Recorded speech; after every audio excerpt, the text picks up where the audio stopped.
everybody.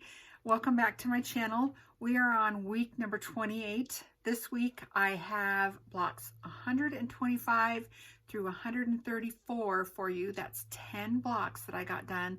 And I have the rest of mine all cut out, just not sewn together yet. And we have one finish that I know of that I will tell you about.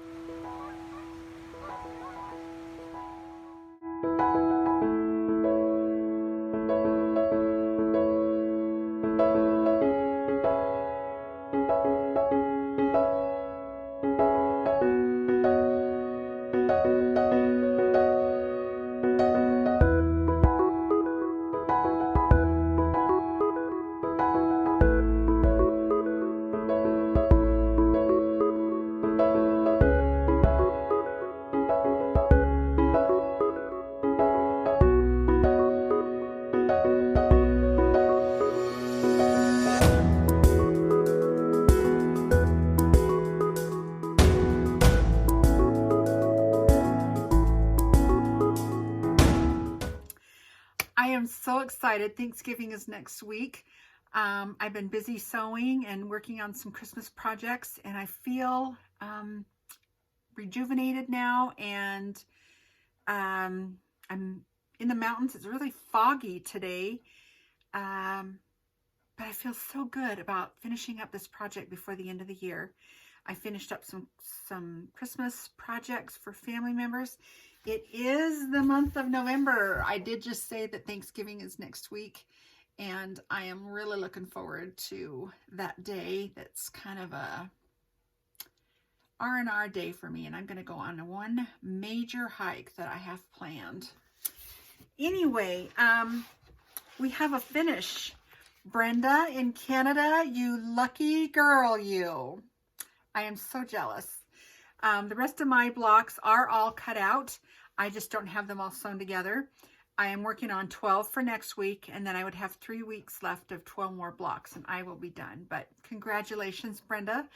I just think that's awesome. I'm glad somebody's finished. It gives me hope that, you know, these are getting pretty tedious, and they're drumming on one after another, after another, after another. But it is so worth it. It is so soul satisfying to see these blocks come together. All of them are 4 by 5. They'll finish 4 by 5 in the quilt top. Right now they should finish out at 4.5 by 5.5. But I'm loving all the colors. I'm loving all the different Civil War fabrics that I'm using, and I'm digging out. I'm running out of some of the colors, and I'm having to replenish and restarch and you know, make the rest of my scraps go further, but I am having to get out a few more fabric. It is a very soul satisfying project. These blocks are not for the faint of heart. They are pretty labor intensive, and when you do 1/2 square triangle 16 times in one block, keep going. That's all I'll say is keep going. But this week we do have blocks 125 through 127, and I'm going to do this. I got I won't say whose quilt on behind me here. It's a family member. But they wanted one for Christmas. So shh. My daughter. I don't know if she's going to watch these or not. I have no clue. Sometimes she does and sometimes she doesn't. But blocks 125 through 120 or 134.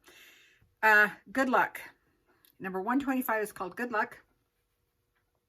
Again, I just rough edged the edges. I'm kind of getting in a time crunch. I want to get this quilt done so bad, just the blocks. And then I'll put it together sometime next year, but I want to get the blocks done. So they do have raw edge. I didn't turn my needle. I didn't do needle turn applique. 126 is John's block. This one is pretty much true to the book. For some reason, I really like the way this one went together. It almost looks like a spider or a bug of some sort, but I'm loving red and black together all of a sudden. I've never really paid much attention to color combinations in my blocks that I know that I don't like the color combinations. And I've always thought red and black, whatever.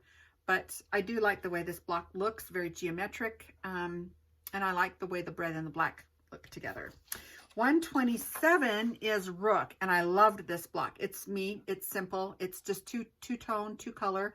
And even my my own personal quilts, I gravitate towards the quilts that are two-color, white and red, white and blue. I've talked about this many times before.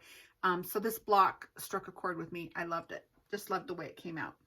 Skyscraper, number 128. A little bit different, but very simple. Like I said, we all need these simple blocks that go together when we have super tedious ones like I've been doing here lately.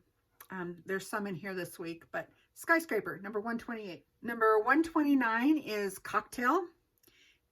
Here again, quarter square triangles and half square triangles out the wazoo, but got this one done. And I'm liking the shirting that I found in my stash that I put on this one.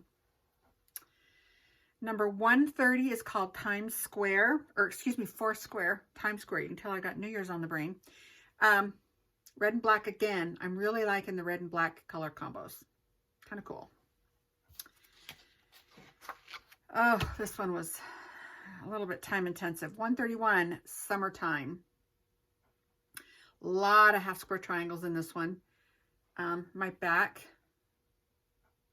most of my backs look very similar to the front color combos, obviously, but liked this block. I like all the blocks really, except for the applique. You know me, I don't like doing applique. Monopoly, this one I loved. I loved the light blue. I used this last week. Light blue, the dark blue, and then just a gingham. But Monopoly is what this one is called. Block one, number 132. 133 was so much fun. I had so much fun putting this block together. Kind of a different type of construction.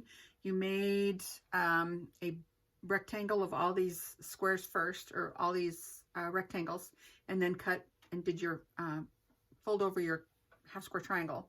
This one's called Home Run. You can see why. It looks like a baseball field.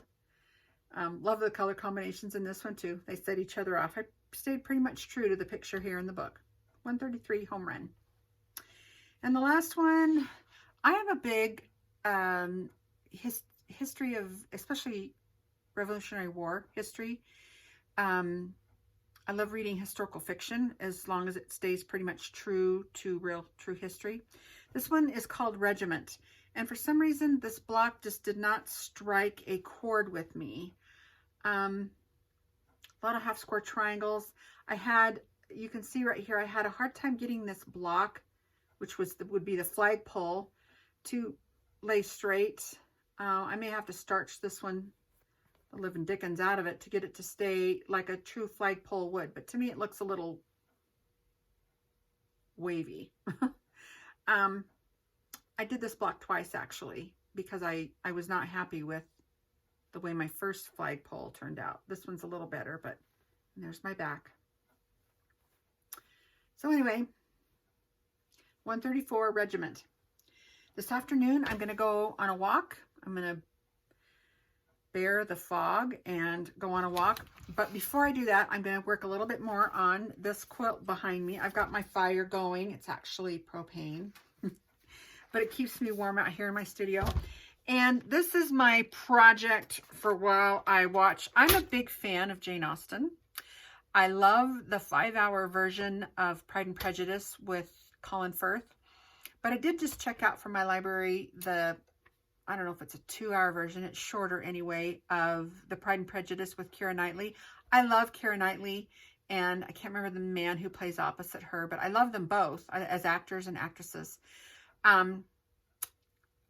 But I wasn't really crazy the first time I saw this version of Pride and Prejudice, so I'm going to watch it tonight and see if it's melded with me a little bit more. I just feel it's too short. The storyline doesn't do the book justice, nor the 5-hour version of Pride and Prejudice justice, the version with Colin Firth. But look at this mess.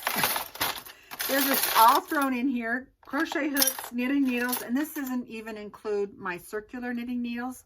They're hanging on a hook over there by the fireplace.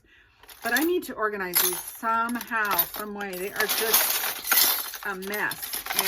And Yeah, when I want to go try to find something, it takes me all day to find the crochet hook or the right knitting needles that are either double pointed knitting needles or, you know, the right sizes that go together, like for washcloths or whatever. But this is a mess, an absolute mess. And so I'm going to watch Pride and Prejudice tonight and sort through this knitting needle mess. But I do have projects on, casts on right now. I have a simple shawl. It's called the Simple Shawl. I have a couple of muckluck slippers for Christmas gifts. And I have a really beautiful cowl. Oh, I took the yarn in already to the house. But I have a beautiful cowl that's made out of Malabrigo. It's a variegated and it's gorgeous. Maybe I'll show that to you next time if I get it done or work in progress. But anyway, have a great week. I will post again the first part of next week because my blocks are almost done. And I will talk to you before Thanksgiving. But unless you don't watch me until after Thanksgiving, have a very happy Thanksgiving. If you're traveling, be safe, drive safe, and enjoy your loved ones.